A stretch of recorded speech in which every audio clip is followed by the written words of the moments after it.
Hello dear learners, welcome to my channel Study from Home with Rachna ma'am. We are studying chapter number 2 linear equation in one variable exercise 2.3 question number 2. बच्चों जैसा कि आप सभी जानते हैं कि हम लोग एनसीईआरटी बुक से क्लास 8 का सॉल्यूशन कर रहे हैं मैथ्स का, जहां पर हम अपने चैप्टर नंबर 2 पे हैं linear equation in one variable और हम एक्सरसाइज 2.3 स्टार्ट कर चुके हैं जिसका आज क्वेश्चन नंबर 2 हम करेंगे। ठीक है, तो देखते हैं क्वेश्चन नंबर 2 में क्या है। जैसा कि आपको पता ही है क्वेश्चन हमारे पास क्या है, solve the following equation and check your result. आपको इक्वेशन दिया हुआ है और ये इक्वेशन को आपको सॉल्व करना है, सॉल्यूशन फाइंड करना है और अपने रिजल्ट को चेक भी करना है कि आपने जो सॉल्यूशन फाइंड किया है उसका रिजल्ट सही है या नहीं है। ठीक है, तो आपको जैसा कि मैं आपके पहले वाले क्वेश्चन में मैंने आपको बताया था कि सॉल्यूशन क्या होता है। जब भी हम किसी भी वेरिएबल की वैल्यू फाइंड करते हैं उसे हम कहते हैं इक्वेशन का सॉल्यूशन। ठीक है, सॉल्यूशन मतलब क्या होता है, जब भी हम हमारा इक्वेशन है उसमें जो भी वेरिएबल है, जैसे कि इस इक्वेशन की अगर हम बात करें तो हमारा एक वेरिएबल टी है यहाँ पर, तो जो भी हमारे पास वेरिएबल होता है उसकी जो हम वैल्यू फाइंड करते हैं वही हमारा सॉल्यूशन ऑफ द इक्वेशन होता है। ठीक है, और इक्वेशन को हम कैसे चेक करते हैं कि जो हमारा सॉल्यूशन आया है वो हमारा रिजल्ट सही आया है कि नहीं, वो आज मैं आपको सिखाऊंगी। तो चलिए देखते हैं। यहाँ पर देखिए क्वेश्चन हमारे पास है question number 2, 5t - 3 equal to 3t - 5। ठीक है, तो आप यहाँ पर देख पा रहे हैं कि यहाँ पर भी वेरिएबल है और राइट हैंड साइड में भी वेरिएबल है, लेफ्ट हैंड साइड में भी वेरिएबल है और राइट हैंड साइड में भी वेरिएबल है, दोनों साइड में वेरिएबल है। और आपको पता है वेरिएबल से ही ऑपरेट हो सकता है ना। और ये जो कांस्टेंट है और यहाँ पे ये जो कांस्टेंट है, ये कांस्टेंट से क्या हो सकता है, ऑपरेट हो सकता है। तो इसलिए हमें क्या करना पड़ेगा, वेरिएबल हम एक साथ लिख लेते हैं और सारे ही कांस्टेंट को हम एक साथ लिख लेते हैं। तो चलिए यहाँ पर हमारे पास 5t ऑलरेडी है, 3t को हम यहाँ पर ट्रांसफॉर्म कर लेते हैं क्योंकि यहाँ इस साइड में लेफ्ट हैंड साइड में हम सारे वेरिएबल लिख लेते हैं और राइट हैंड साइड में हम सारे कांस्टेंट लिख लेते हैं। तो यहाँ पर 5t है, यहाँ पर हमारे पास 3t है, इसे हम ट्रांसफॉर्म करेंगे। तो याद रखिए जब भी हम ट्रांसफॉर्म करते हैं तो जो भी साइन है उसका इनवर्स हो जाता है, अगर वो प्लस है तो उसका माइनस हो जाएगा। तो ये 3t हमारे पास जब लेफ्ट हैंड साइड में आ जाएगा तो माइनस का 3t हो जाएगा। ये हमारे पास माइनस का 3 है, इसे हम राइट हैंड साइड में ट्रांसफॉर्म करेंगे। याद रखिए हम ऐसा क्यों कर रहे हैं, ताकि हम आसानी से ऑपरेट कर सके। ठीक है, क्योंकि वेरिएबल से ही ऑपरेट हो सकता है, कांस्टेंट से ही ऑपरेट हो सकता है, इसलिए 3 को हम इस साइड भेजेंगे। जब लेफ्ट हैंड साइड से वो राइट हैंड साइड है तो माइनस का 3 किस में बच जाएगा, प्लस का 3 हो जाएगा। और ये जो माइनस का 5 है वो माइनस का 5 यहाँ हम वैसे ही नोट कर लेंगे, लिख लेंगे। ठीक है, तो अब आप यहाँ पर देख पा रहे हैं ये है 5t, ये है माइनस का 3t। तो 5t - 3t यानी कि 5 - 3 कितना हो जाएगा हमारे पास, 2t हो जाएगा, equal to.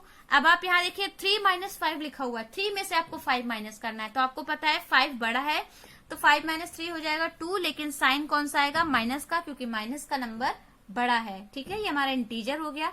2t equal to -2। अभी हमें वेरिएबल की वैल्यू फाइंड करनी है तो हमें 2 को क्या करना पड़ेगा, यहाँ पर भेजना पड़ेगा, राइट हैंड साइड में से भेजना पड़ेगा, ट्रांसफॉर्म करना पड़ेगा, क्योंकि हमें t की वैल्यू फाइंड करनी है।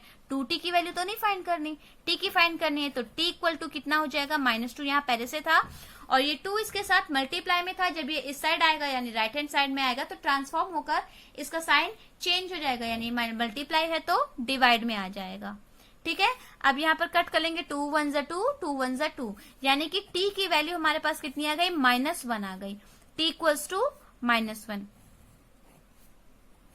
तो आप देख पा रहे हैं यहाँ हमने सॉल्यूशन फाइंड कर लिया है अपने इक्वेशन का। तो आप यहाँ पर लिख भी सकते हैं t = -1 is the solution of equation, is the solution of equation. ठीक है, ये इक्वेशन का क्या हो गया है, सॉल्यूशन हो गया है।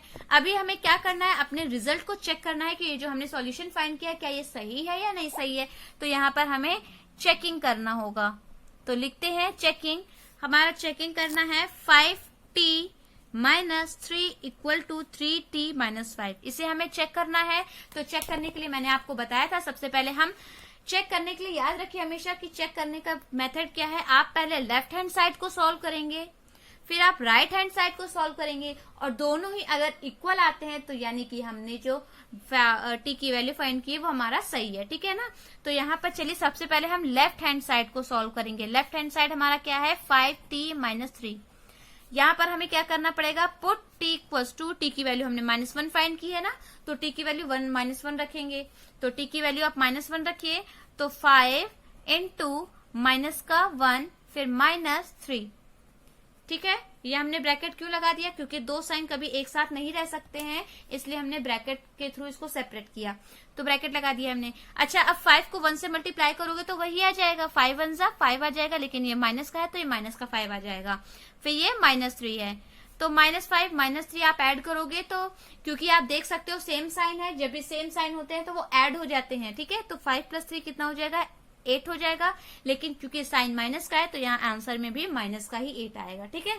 -5 -3 कितना होता है, -8 होता है। ये तो हमारा आ गया लेफ्ट हैंड साइड का। अभी हमें किसका फाइंड करना है, राइट हैंड साइड का भी इसी तरह से फाइंड करना है। तो राइट हैंड साइड में हमारा दिया हुआ है 3t - 5, ठीक है। तो यहाँ पर 3 और t की वैल्यू हमने कितनी फाइंड की है, -1 फाइंड की है, उसके बाद -1 5 आ जाएगा, 3 को -1 से मल्टीप्लाई करेंगे तो -3 हो जाएगा, -5 -3 -5 सेम साइन है, सेम साइन ऐड हो जाते हैं, 3 + 5 8 होता है, और माइनस है तो यहाँ पर आ जाएगा -8।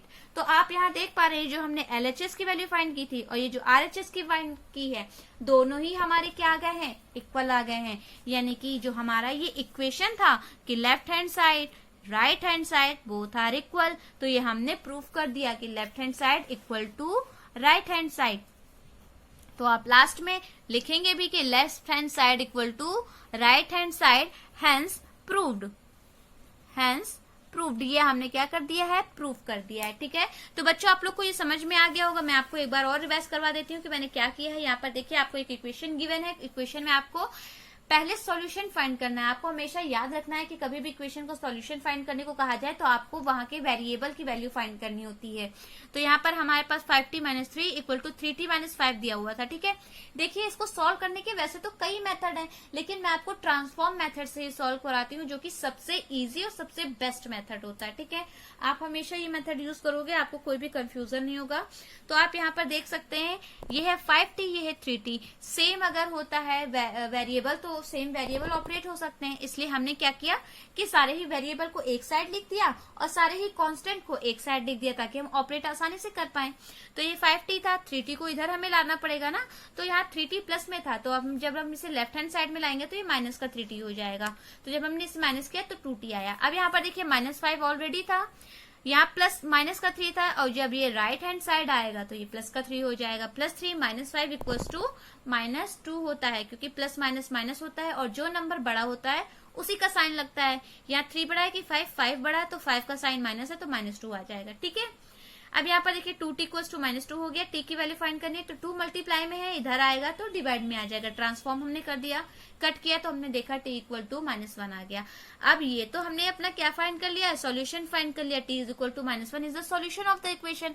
लेकिन हमें अभी चेक भी करना है अपना रिजल्ट, तो अपना रिजल्ट चेक करने के लिए हमने इक्वेशन पहले लिखी है 5t - 3 इक्वल टू 3t - 5। तो हमें अगर लेफ्ट हैंड साइड और राइट हैंड साइड को अलग अलग सॉल्व करेंगे, अगर दोनों इक्वल आ जाते हैं तो ये हमारा जो हमने सॉल्यूशन फाइंड किया होगा वो एकदम सही होगा, ठीक है। तो लेफ्ट हैंड साइड हमारा 5t - 3 था, t की वैल्यू हमने -1 फाइंड की थी, यहाँ पर -1 रखा तो हमने देखा हमारा आंसर -8 आया।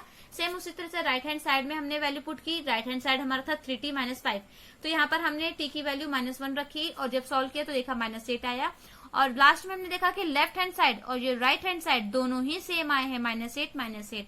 तो ये हमारा इक्वेशन यहाँ पर प्रूफ हो गया, left hand side equal to right hand side, hence proof. हमने अपना आंसर प्रूफ कर दिया है कि हमारा आंसर सही है। तो बच्चों ये वीडियो आपको जरूर पसंद आई होगी और समझ में भी आई होगी। वीडियो अगर समझ में आई है तो इसे लाइक करना ना भूलिए और अपने दोस्तों के साथ, क्लासमेट्स के साथ, या फिर जो भी आपके फ्रेंड्स हैं, कलीग्स हैं, ठीक है, जहां भी हो सकता है वीडियो को ज्यादा से ज्यादा शेयर कीजिए। हम सब लोग मिलकर पढ़ेंगे, ठीक है। अगर आप मुझसे फेसबुक, ट्विटर और इंस्टाग्राम पर जुड़ना चाहते हैं तो उसका लिंक मैंने डिस्क्रिप्शन बॉक्स में दे रखा है, उसे आप वहां पर जाके आप मुझसे ऐड हो सकते हैं, ठीक है। अगर आप मेरे चैनल पर न्यू है तो सब्सक्राइब कर लीजिए। सब्सक्राइब करने के बगल में बेल आइकन आएगा, प्रेस करना ना भूलिए। Okay, thank you.